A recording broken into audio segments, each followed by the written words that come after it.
তো এই ক্ষেত্রে আমাদের বাংলাদেশে যেটা হয়, খতম তোলার জন্য খুব বেশি অনেকে উঠে পড়ে লাগেন যে কে কয় খতম, এমনটা আমরা দেখেছি যে অনেকে 5 খতম বা 6 খতম দিয়ে অন্যকে ফোন করে বলে যে আমি তো 6টা দিলাম, মানে আমি তো 6টা খতম দিলাম, আপনি কয়টা দিলেন? তো উনি আবার বলে যে আমি তো আসলে দিতে পারি নাই, অসুস্থ ছিলাম, আমি 3টা দিয়েছি, গত বছর 5টা দিয়েছিলাম, এবছর এত বেশি দিতে পারি নাই, 3টা দিয়েছি। এই যে খতম দেওয়ার একটা ট্রেডিশন, মানে 5 খতম, 7 খতম, 10 খতম, এবং সেটা আবার অন্যের সাথে শেয়ার করা বা অনেকটা শো অফের মতো করা, এটা কিন্তু আসলে মূল দাবি বা উদ্দেশ্য ছিল না কোরআন নাজিলের। এজন্য খতম ওঠানোর জন্য উঠে পড়ে না লেগে আমাদের বিশুদ্ধ তেলাওয়াত নিশ্চিত করা উচিত।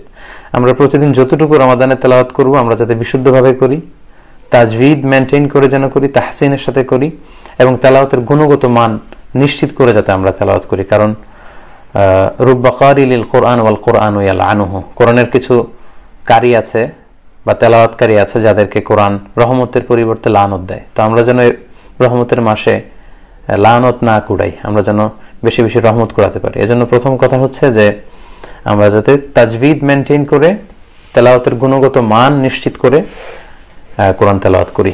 কারণ কালামুল্লাহ মাজিদে সূরাতুল মুজাম্মিলের 4 নম্বর আয়াতে আল্লাহ তাআলা আমাদেরকে আদেশ করেছেন এবং বলেছেন ওয়ারাত্তিলিল কুরআনা তারতিলা। আমাদের যে রকম মনে চায় আমরা চাইলে কিন্তু ওই রকম কোরআন তেলাওয়াত করতে পারি না, আমাদেরকে তারতিলের সাথে কোরআন তেলাওয়াত করতে হবে।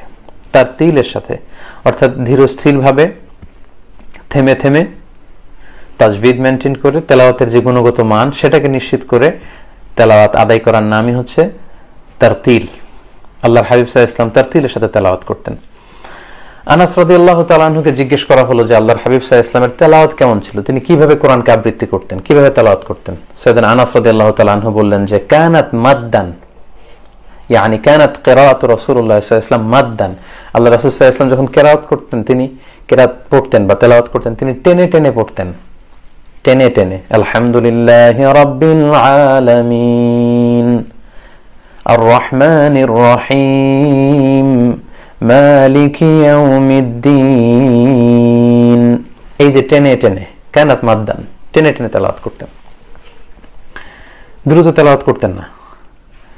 আম্মাজান উম্মে সালামা রাদিয়াল্লাহু তাআলা আনহা, ওনাকে জিজ্ঞেস করা হয়েছিল যে কাইফা কানাত কিরাআতু রাসূলিল্লাহ, আল্লাহর হাবিব সাল্লাল্লাহু আলাইহি ওয়াসাল্লাম কিভাবে তেলাওয়াত করতেন?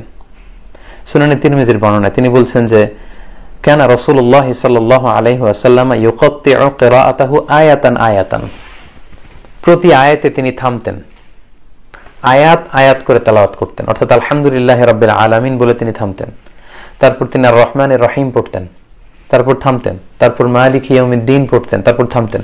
অর্থাৎ প্রতিটি আয়াত তিনি থেমে থেমে শেষ করে এরপর নতুন আয়াতে যেতেন। এটা হচ্ছে আল্লাহর হাবিব সাল্লাল্লাহু আলাইহি ওয়াসাল্লামের তেলাওয়াতের গুণগত বৈশিষ্ট্য।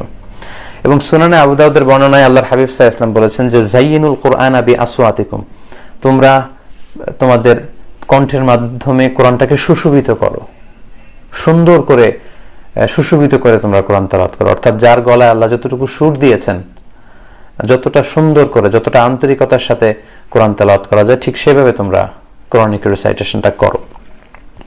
এবং সহিহ বুখারীর এক বর্ণনায় এসেছে যে আল্লাহর হাবিব সাল্লাল্লাহু আলাইহি ওয়াসাল্লাম বলেছেন লাইসা মিন্না মান লাম ইয়াতাগান্না বিল কুরআন, যে গুনগুনিয়ে সুর করে সুন্দর করে কোরআন পড়ে না সে আমার দলভুক্ত নয়। এটা কিন্তু অনেক বড় একটা ধমক, যে যারা সুর করে গুনগুন করে সুন্দর করে কোরআন পড়ে না সে আমার দলভুক্ত, আমার উম্মত হতে পারে না। এটা একটা ধমক। সো আমাদের যার গলায় যতটুকু সুর আছে, আমাদের সুরগুলোকে উজাড় করে দিয়ে খুবই আন্তরিকতার সাথে থেমে থেমে প্রতিটি আয়াত শেষে স্টপ নিয়ে নিয়ে টেনে টেনে যেন আমরা কোরআন তেলাওয়াত করি, তবেই তারতিলের সাথে কোরআন তেলাওয়াত হবে, যেভাবে আল্লাহ রাসূল সাল্লাল্লাহু আলাইহি ওয়াসাল্লাম তেলাওয়াত করতেন। তো আমি খতম দেওয়ার জন্য যে উঠে পড়ে লাগে আমাদের দেশের ট্রেডিশন, কেউ যদি এই তারতিলের যত সিফাত আমি বর্ণনা করলাম এই সবগুলো মেনটেন করে যদি কেউ খতম দিতে পারেন, তাহলে এটা নূরুন আলা নূর, এটা তো অনেক ভালো, এটা প্রশংসনীয়, হাদা মাহমুদ, এটা অবশ্যই প্রশংসনীয়। আপনি তারতিলের সাথে তাজভিদের সাথে থেমে থেমে ধীরে ধীরে যদি কোরআন তেলাওয়াত করে শুরু থেকে শেষ পর্যন্ত রমাদানে যেতে পারেন, এটা খুবই ভালো, এবং এভাবেই কোরআন তেলাওয়াত আমাদের করা উচিত। সেক্ষেত্রে আমি মাঝে মাঝে যারা হয়তো শুরু থেকে শেষ পর্যন্ত শেষ করতে চান বা পারেন না, তাদের জন্য একটা ছোট্ট টিপস শেয়ার করি। সেটি হচ্ছে রমাদানের প্রত্যেক সালাতের পরে যদি আপনি 4 পৃষ্ঠা করে কোরআন তেলাওয়াত করেন, তাহলে প্রতিদিন 20 পৃষ্ঠা আপনার তেলাওয়াত হবে। অর্থাৎ ফজরের সালাতের পরে যেহেতু আপনার ওযু আছে, আপনি 4 পৃষ্ঠা কোরআন পড়ুন যদি সুযোগ হয়। জোহরের সালাতের পরে আরো 4 পৃষ্ঠা পড়ুন, আসরের সালাতের পর আরো 4 পৃষ্ঠা, এইভাবে 5 ওয়াক্ত সালাত শেষে 4 পৃষ্ঠা করে যদি আপনি পড়েন তাহলে 4 5 20 20 পৃষ্ঠা। আর প্রতিটি পাড়ায় 20 পৃষ্ঠা থাকে হেফজ কোরআনে। বাংলাদেশের নুরানি যে কোরআন 20 পৃষ্ঠা থাকে, তাহলে প্রত্যেক সালাত শেষে 4 পৃষ্ঠা করে পড়লে কিন্তু আপনি একদিনে 20 পৃষ্ঠা কোরআন তেলাওয়াত করতে পারলেন এক পারা। তার মানে 30 দিনে আপনি সহজেই 30 পারা এভাবে পড়তে পারেন। এটা হচ্ছে যাদের পক্ষে সম্ভব হয়ে ওঠে না।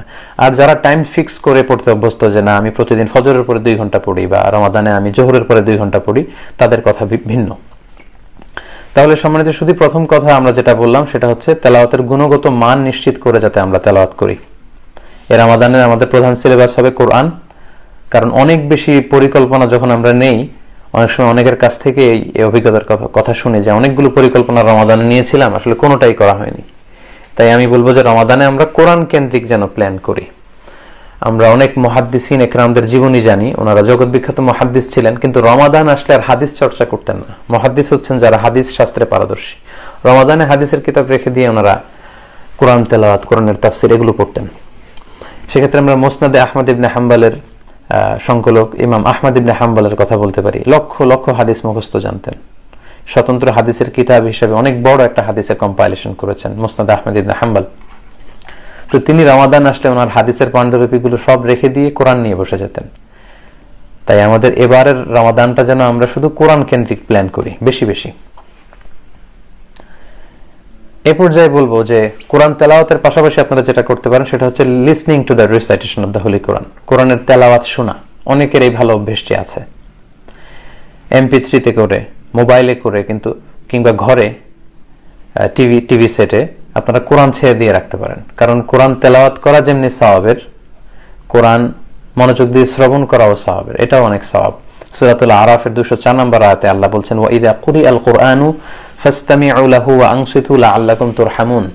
যখন তোমাদের সামনে কোরআনের তেলাওয়াত করা হয় তখন সেটাকে তোমরা মনোযোগ দিয়ে শোনো এবং চুপ থাকো, তাহলে আল্লাহর রহমতের বাড়িধারা তোমাদের উপর নাজিল হবে। তাই রমাদানের তেলাওয়াতের পাশাপাশি আমরা কোরআন তেলাওয়াত শুনতে পারি। বাসায় আপনারা হালকা আওয়াজে কোরআনের তেলাওয়াত ছেড়ে দিয়ে রাখতে পারেন। আরব শায়েখদের অনেক সুন্দর সুন্দর তেলাওয়াত পাওয়া যায়। শায়েখ আব্দুর রহমান সুদাইসির তেলাওয়াত পাওয়া যাবে। তারা মিষ্টি কণ্ঠ পছন্দ করেন, মিশারি রাশদ আল আফাসির তেলাওয়াত আপনারা শুনতে পারেন। বান্দার ইবনে আব্দুল আজিজ আল বালিলা, ওনার তেলাওয়াত খুব সুন্দর। হারাম আল মাক্কি ওয়াল মাদানির যে শুয়ুখরা আছেন তাদের তেলাওয়াত কিন্তু আপনারা ডাউনলোড করে শুনতে পারেন। বাসায় আপনারা অল্প আওয়াজে এগুলো ছেড়ে দিয়ে রাখতে পারেন। এতে করে সুবিধা হচ্ছে কি, শায়েখরা কিভাবে তেলাওয়াত করছেন সেটা আপনি শুনলেন। লেটসে আপনি সূরা আর রহমান মুখস্থ করেছেন, যখন আপনি শায়েখ সুদাইসির কণ্ঠে আর রহমান শুনবেন তখন আপনি মিলাতে পারবেন। এটাকে তালাক্কি বলে। আপনি ওনার থেকে তালাক্কি করলেন, খেয়াল করলেন যে উনি কিভাবে ইদগাম করলো, উনি কিভাবে গুন্না করলো, উনি কোথায় কতটুকু মাদ মানে টান দিল, সিত্তা হারাকাত আর বা হারাকাত কিভাবে উনি এটা আদায় করলো। তো এভাবে শায়েখদেরকে ফলো করা যায়। এজন্য আমি বলবো কোরআন তেলাওয়াতের পাশাপাশি আমরা যেন কোরআন এর তেলাওয়াতের লিসনিংটা আমরা বাড়াই। আমরা যেন বেশি বেশি কোরআন তেলাওয়াত শুনি, কারণ কোরআন তেলাওয়াত করা যেমনি সুন্নাহ, কোরআন শোনাও তেমন সুন্নাহ। 4 নম্বরে বলবো যে কোরআন শিখা এবং শেখানো, teaching and learning the holy Quran. এই রমাদানে আমরা বিশুদ্ধ কোরআন তেলাওয়াতের প্রশিক্ষণ নিতে পারি। যারা আমরা কোরআন পড়তে জানি না তাদের জন্য একটা অপূর্ব সুযোগ, যেহেতু লকডাউনে বাসায় বসে থাকা লাগছে, সো বাসায় বা আশেপাশে কেউ যদি থাকেন যিনি কোরআন শেখাতে পারেন তার কাছ থেকে কোরআন শিখে নেওয়া দরকার। এই অপরচুনিটি জীবনে আপনি নাও পেতে পারেন। অনেকের জন্য লকডাউন ব্লেসিং, হয়তো এমন এমন কিছু কাজ তাদের জীবনে এখনো করা হয়নি, সেটাই রমাদানের সুযোগ হবে। হয়তো অনেকে শুরু থেকে শেষ পর্যন্ত কোরআনটা পড়ার সুযোগ পাবে বা কোরআন শিখে নেওয়ার সুযোগ পাবে। সো এই অপরচুনিটি যেন আমরা কাজে লাগাই।